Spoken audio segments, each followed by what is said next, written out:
Hi folks, this is the Garage Woodworker, and today I'm going to show you how to make a very simple jig that will allow you to make circular shapes in your table saw. Now there have been many jigs like that on the web, but they're usually for very big saws that most of us are not likely to have in our garage. This is fitted for a smaller saw, and as you see I have a fairly small portable saw here, and we're going to use the saw to make the jig. So to start,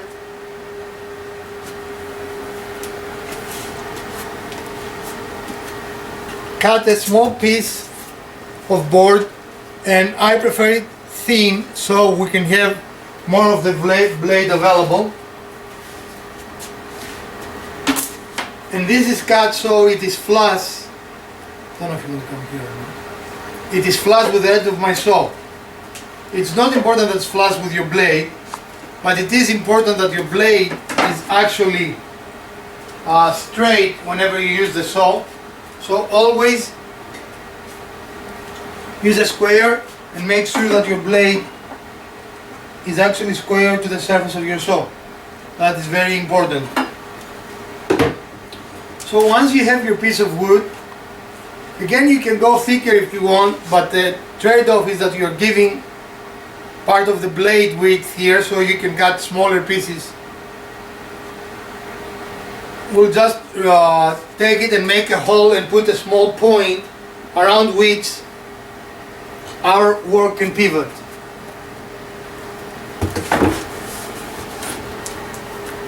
Now, depending on where you put the point, will give you a little different diameter.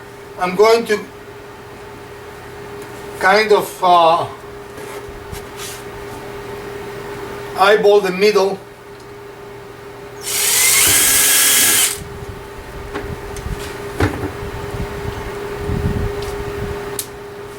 And then I'm going to use a very small screw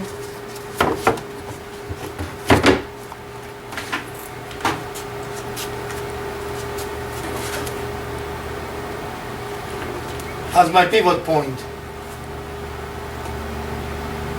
And of course I cannot find where my trusty, oh, there it is.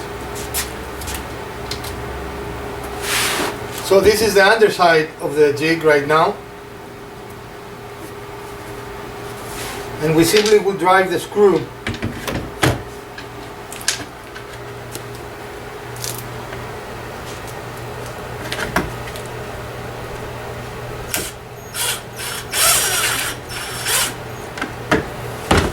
all the way in.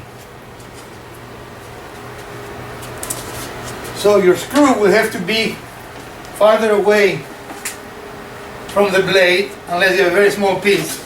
And you can definitely use it this way, but that will make a very, very small circle. And changing the depth or the distance between your screw and your blade will really change the diameter of the circle that you can cut. Safety is always important when you use power tools, so I'm going to put my safety glasses on.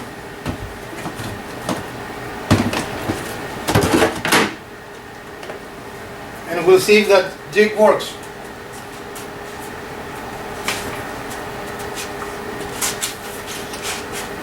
You want me to turn it? Right?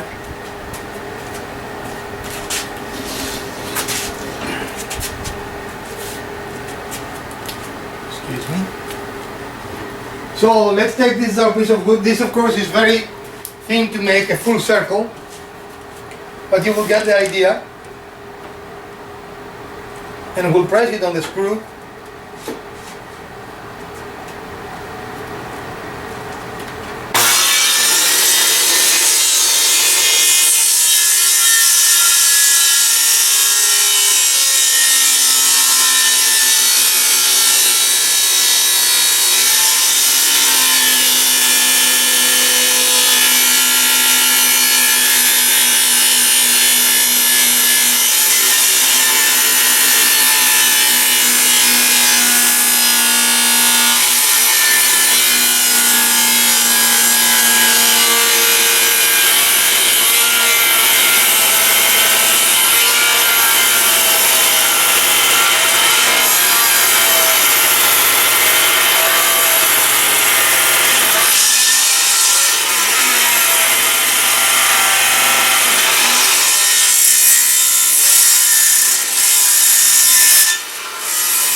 as you see, it makes a very nice circular cut. Again, there's no point for me to cut the whole thing because it's not going to help me do a circle, but you can see how a very nice arc it makes. And of course the distance between your pivot screw and your blade will determine the distance of the size, the diameter of your circle. Okay.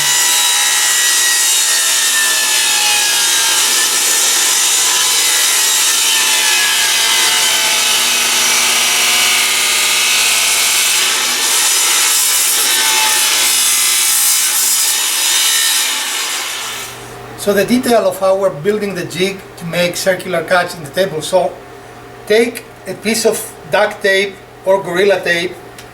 You need a tape with some thickness to it.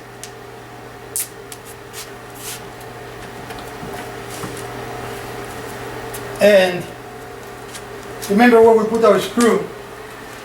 On the other side, and put the tape over your screw so the screw will not mar the surface of your saw. In my case, my saw is very easily marred, so in order to avoid that, just put a piece of tape there, and that will prevent any marring. L will keep the screw tightly where it needs to be. The next step is that we need to find a way to keep this board from moving, which means we need a guide attached to the board. And each table saw comes with a miter, and the easiest way that I found is using my bandsaw, and I will use this as my guide. I will take it and put it upside down, and then I will simply bring it and touch the blade, and that is the correct length I need, the correct width I need for my board.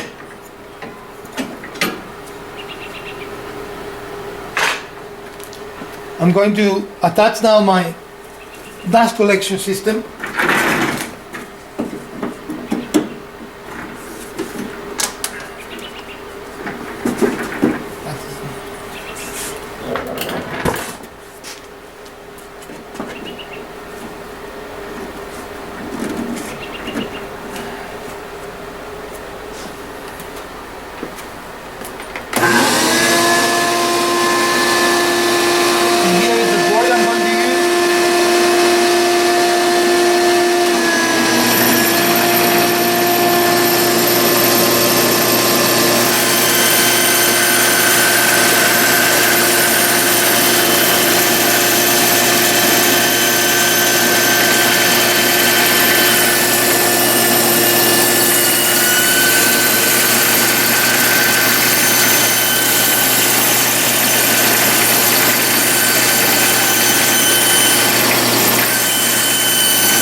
The key to a good cut is to keep pressure as you go through the blade so you don't let the blade wander.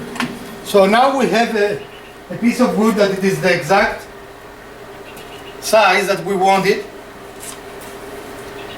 And on the channel here on the table saw, I put 2 pennies that will simply allow us to raise this to be higher for gluing purposes.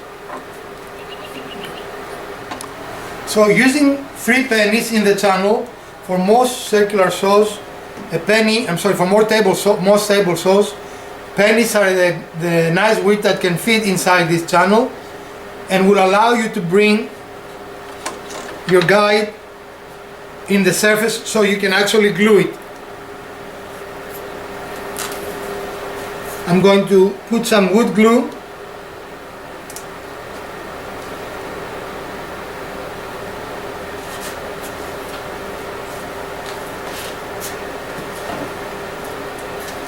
And then carefully I'm going to making sure that the screw is away from the blade.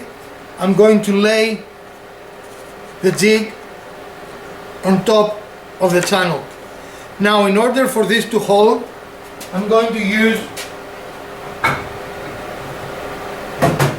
weights. You might remember from my last project that using weights is a good way to hold something down that you might not be able to clamp. And we're going to wait for the glue to adhere, and we will continue.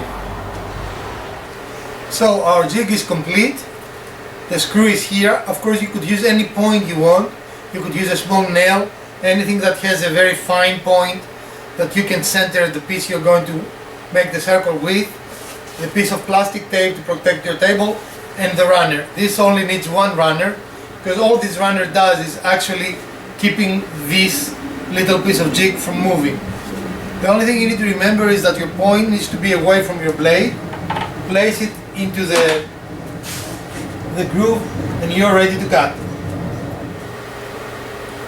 Just press it so you will have this point.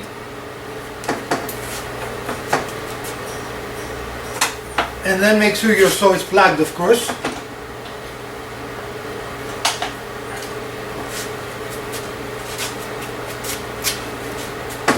Lower your blade.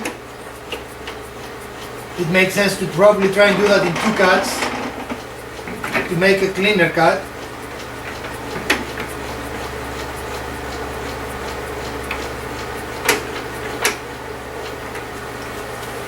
And start.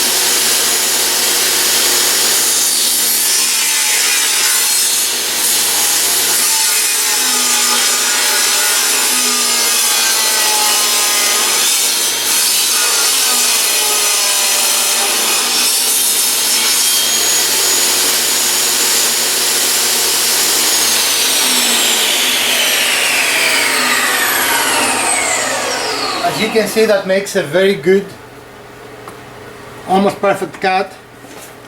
And if you see in the inside, you don't even need to sand it or anything. It is a very clean cut. You notice I did that in a couple of passes. This is fairly thick material, so you want to not really make the saw work too hard or the blade work too hard. I didn't finish the cut, unfortunately, because I forgot to take the guard off, so I could not move past the guard with my circle. So that's something that, unlike me, you need to remember to do. Remove this guard before you make your circle cut. And this, of course, as you notice, it didn't move at all. This works very, very, very well. And if you are really concerned about the jig moving, you can put a double-sided tape to keep it on the table saw without any difficulty. Again, the sharper this point is, the better off you are. And I hope this was a useful video and gave you an idea and show you how to create a jig that it is fairly easy to make. It is very useful. I'm sure you're going to see me using this in future projects. And it doesn't cost money to make. This is all made from scraps in my wood shop. I hope you enjoyed this video. If you like the video, please like, subscribe and share, and I will see you next week.